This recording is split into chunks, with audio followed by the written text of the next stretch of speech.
অনুভূতি তো প্রকাশ করার মতো না। শিল্পী তো শিল্পীই হয়। শিল্পী মূলত টাকা দিয়ে মূল্যায়ন করা যায় না। সেটা ভালোবাসা দিয়ে বোঝানো উচিত আমি মনে করি। ধন্যবাদ দিয়ে ছোট করতে চাই না।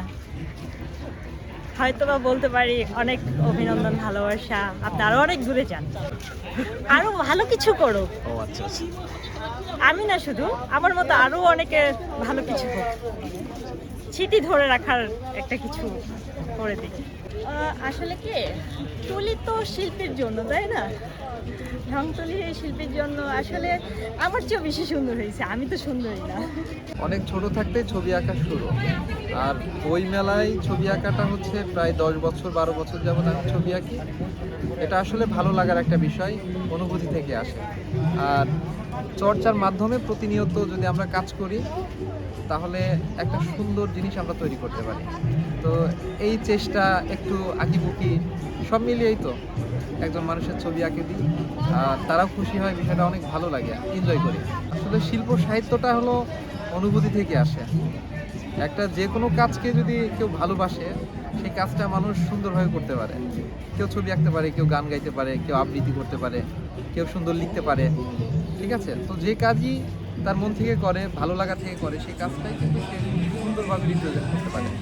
আমি কতটুকু করতে পারি জানি না, তবে আমার ভালো লাগে। আমি এই ভালো লাগা থেকেই আর কি ছবি আঁকার শুরু।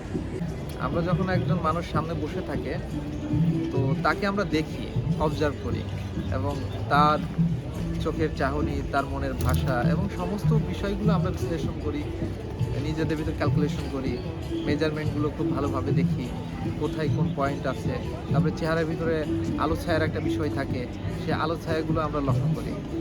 যেমন একটা মোমবাতি আছে, মোমবাতি আপনি যদি এখানে জ্বলে, আপনি যদি এখানে হাত দেন, ঠিক আছে, নিচে ছায়া পড়বে বা নিচে ছায়ার পাশে ছায়া পড়বে।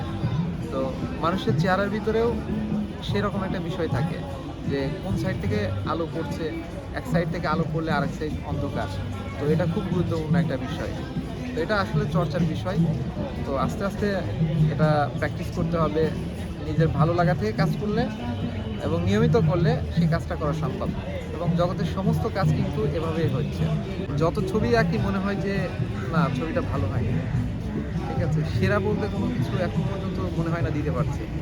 যে ছবি আঁকি মনে হয় যে আরও ভালো আঁকতে পারতাম, আরও ভালো চেষ্টা করতে পারতাম।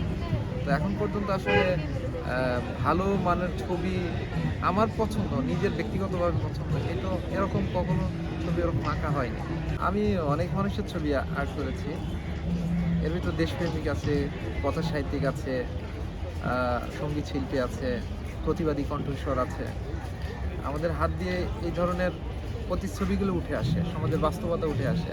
ঠিক তেমনই যখন কোনো মানুষ কোনো ভালো কাজ রিপ্রেজেন্ট করে, ওই মানুষটার ছবি আর্ট করতে ভালো লাগে এবং তাকে উপহার দিতেও আমার ভালো লাগে।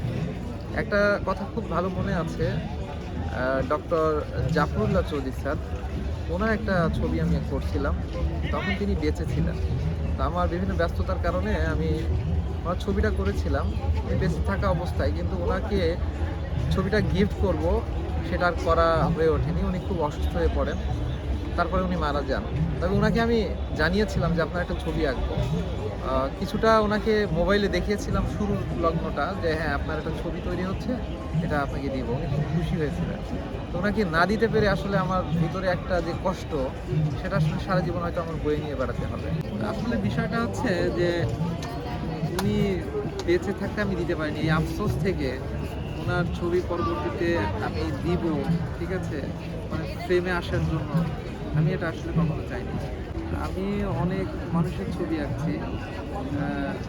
প্রতুল মুখোপাধ্যায়, উনি একজন চমৎকার কবি এবং সঙ্গীত শিল্পী। ওনার ছবি আর্ট করেছিলাম। এবং আরও অনেক ছবি আঁকার স্মৃতি আছে, সেগুলো অনেকটা কষ্টের, অনেকটা মজার, অনেকটা আনন্দের, ঠিক আছে, অনেক গোপনীয়। তো সমস্ত বিষয়গুলো আসলে শিল্পীদের আমাদের কথা আসলে বলাটা সমীচীন নয়, যার কারণে এই কথাগুলো আমাদের মুখ থেকে না বের করে আমরা হাত থেকে বের করি, আমাদের ছবির মাধ্যমে, আমাদের ছবি আঁকার মাধ্যমে এগুলো প্রকাশ করার চেষ্টা করি।